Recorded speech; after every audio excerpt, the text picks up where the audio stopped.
you very much. I worked this job more than just a summer. I worked it for a whole year. After I graduated from UGA with an AB in English, I tried to get into an MFA program. I received more rejection letters than schools I applied to, and I wound up moving back home and tried to find a job. I moved into an apartment with my brother, who's the worst roommate I've ever had.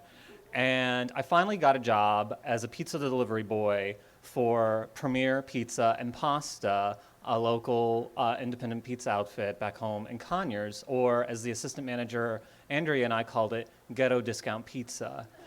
And there were a lot of interesting characters at Ghetto Discount Pizza. There was Fred, who was the morning delivery guy, and he worked part of the evenings with us. And he would just always, regardless of how the day had went, he would always tell us how much he'd made and then whine about it. And we were always like, well, we're just working like 5 to close or whatever. You're gonna wind up making more than us. And we eventually started to make fun of him. We called him the Hamburglar because of his tone. Like it sort of sounded like the cadence of the Hamburglar. And we would just take turns doing impressions of Fred while he was out on a run. Some of the cooks would make fun of him. He had a very pronounced limp, but Andrea, the assistant manager, would get very defensive. She's like, Lord, don't make fun of him for the limp. He can't help that. Make fun of him for being an asshole. Lord, he'd complain about getting a blowjob. I had to stand the whole time, robble, robble, robble.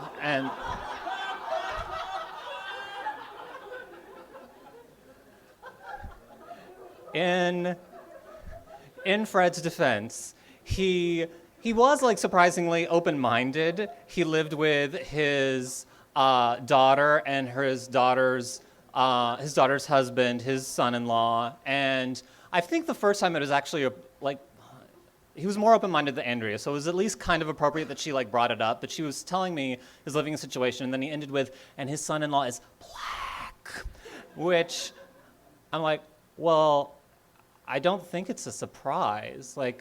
I think he knows that. I think he knows that his son-in-law is black. But she would always find a way to shoehorn that in or whatever, or to the point where I would just make fun of her and he would be on a long run, and I would say, well, he's on a long run, and his son-in-law is black. And there was also Michelle, who would always boast about how smart she was, and I'm very educated, which of course is a big red flag that she was an idiot. And she was getting into crystal meth, and she was getting all of our girl workers who worked the front and worked the dining area into meth, which was fantastic. They were very proud of the time that they fashioned something out of a light bulb to smoke crystal meth in. Like, this is not where I need to be in my life. I do not need to be here. This cannot be my life for much longer. And she was always trying to pick fights or whatever. And one time I came in and Andrea's like, Michelle's mad at me. I'm like, why is Michelle mad at you? What did you do? I don't know, but good deal. I'm like, you're right. That's a good point. We finally, I went on one run, and I realized working as a pizza delivery boy, first of all, it really wears out your car, and second of all, I'm an idiot and I don't know if it's not a street that I go on to go to my parents' house, I really, where is this place? So we did have a laminated map, but I got lost quite a few times, and this is before I had a cell phone. I finally bought a cell phone while I was working this job.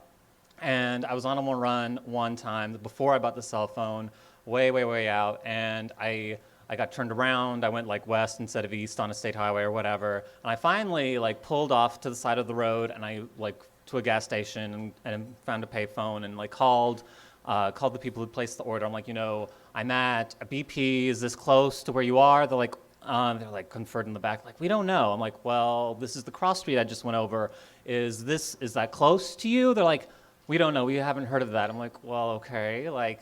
Do you know where, what's a landmark or a main road nearby you? And they're like, we don't really know. I'm like, all right, fine. And so I just gave up on it, and I just went back to the store. I was sure someone had already been sent out on the run that I'd screwed up. But really, those people had no business ordering takeout. They really instead should have pooled their resources to hire an explorer to map their environs so that the next time when they did order takeout, they could confidently boast, according to Vasco da Gama, this is where we live, and this is how you get there.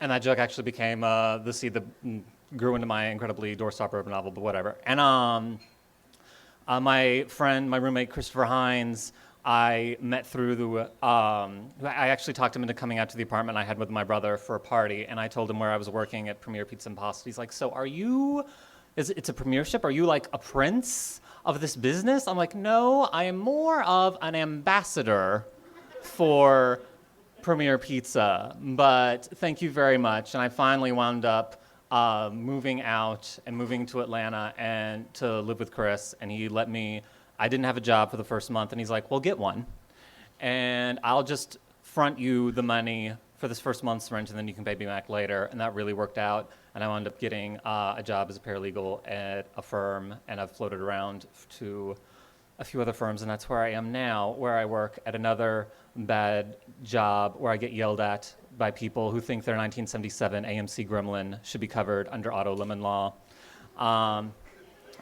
I could go on about that all night. I'm going to tell, I guess, one quick one. People don't understand how Google works, so they'll just put in lemon law plus a noun, and they'll call me and yell at me and say that they used Google to find us. I was on a phone call, and this guy, I wasn't really paying attention. I was just letting him go on. I'm like, all right, well, what's your make and model? He's like, what are you talking about? I'm like, well, what are you calling about? Because sometimes people do, like, it's still like within the realm of possibility. It's like a refrigerator or whatever. He's like, I'm calling about a puppy.